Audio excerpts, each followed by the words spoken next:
Et ici, la boîte la plus cool. Elle vient de Corée du Nord. Donc ça montre que les graines s'en fichent. Elles peuvent être conservées ici sans aucun problème. C'est un voyage pour l'un des endroits les plus reculés du monde. Le cercle arctique.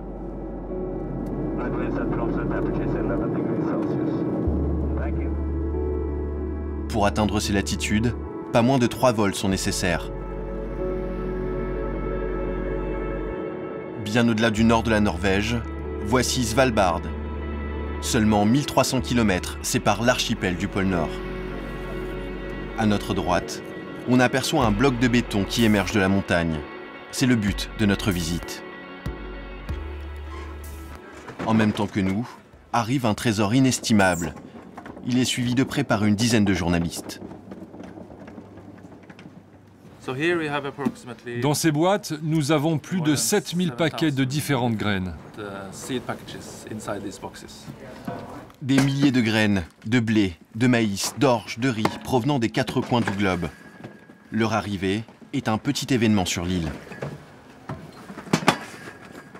Allez, tous à la chambre forte. Car elles vont être stockées dans l'un des endroits les plus sûrs et les plus fermés de la planète. Le Global Seed Vault, ou la chambre forte mondiale des semences. L'édifice, creusé dans la montagne, n'ouvre jamais ses portes, sauf pour recevoir des échantillons de graines. Nous ouvrons la chambre forte très peu de fois dans l'année, seulement 2 ou 3 fois. Nous ne voulons pas que l'endroit devienne une attraction touristique. Nous voulons que les graines soient en lieu sûr, sans être dérangées. Marie Aga, c'est elle qui gère ce lieu atypique. Le monde entier lui a confié ses semences. Aussitôt la livraison achevée, les portes se referment. Ok, merci à tous. C'était un plaisir de vous rencontrer. J'espère avoir l'occasion de voir chacun d'entre vous plus tard pour les interviews. Merci. Nous obtiendrons exceptionnellement l'autorisation d'y pénétrer, mais quelques jours plus tard. Ici, on ne plaisante pas avec la sécurité. C'est d'ailleurs ce qui a poussé la communauté internationale à choisir Svalbard pour y établir son arche de Noé de la biodiversité. Pourquoi toutes ces précautions? Pour que ces graines ne disparaissent pas de la surface de la planète. Beaucoup d'entre elles ne sont déjà plus cultivées. Ici, pas de risque de tremblement de terre, ni de menaces terroristes. Il n'y a que 2000 Pacifiques norvégiens qui y vivent.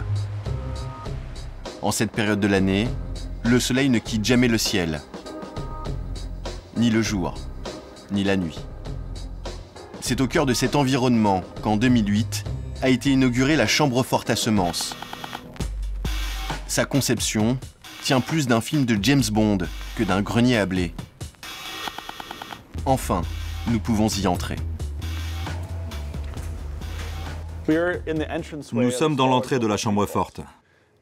Au bout de ce tunnel de 150 mètres, il y a une pièce. Et dans cette pièce, il y a plus de 850 000 variétés uniques de semences.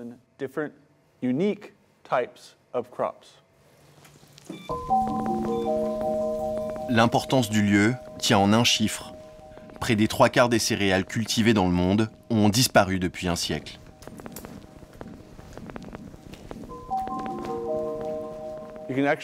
Vous pouvez voir le froid qu'il fait en regardant la porte, elle est gelée.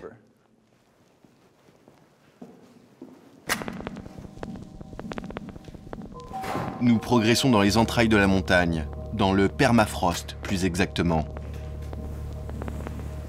Devant nous, la chambre froide, là où sont entreposées les graines. Et maintenant, il va faire moins 18 degrés.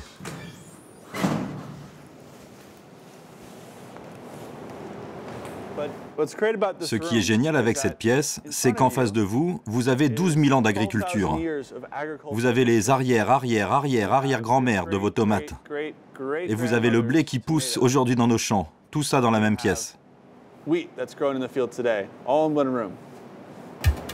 Ici, 540 millions de graines de pommes de terre, de pois chiches, de maïs, de sorgho, de haricots et bien d'autres dorment sur les étagères.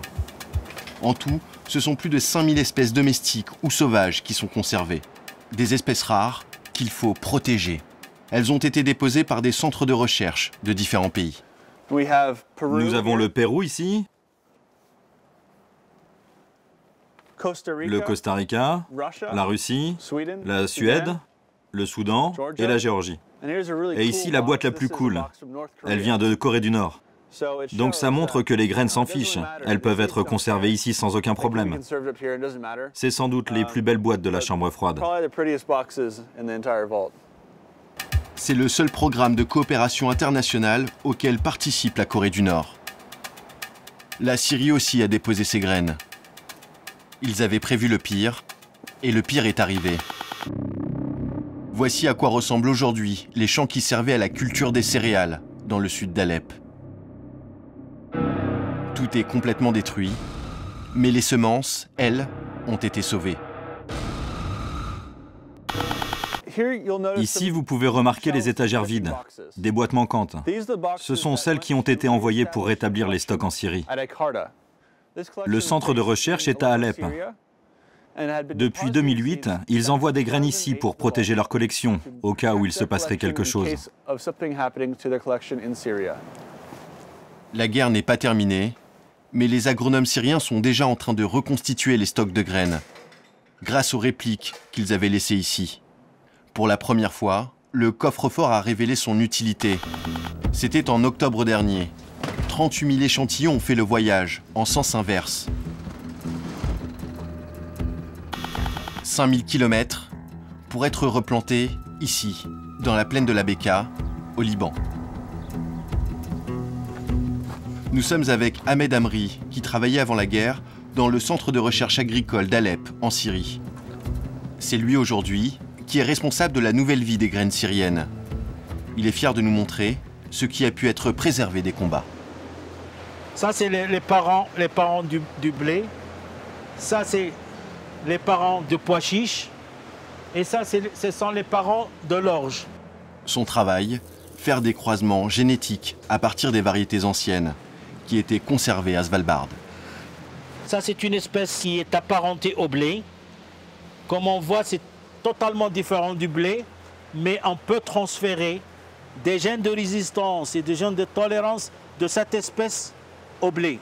Et c'est maintenant quelque chose de très important pour subvenir aux besoins de tolérance à la sécheresse, de tolérance aux hautes températures qui accompagnent les changements climatiques actuels. Une fois plantées, les nouvelles semences seront envoyées dans le coffre-fort du Grand Nord. Pas question que ces graines connaissent le même sort que celles d'Irak ou d'Afghanistan, où, suite au conflit armé, les stocks avaient été pillés.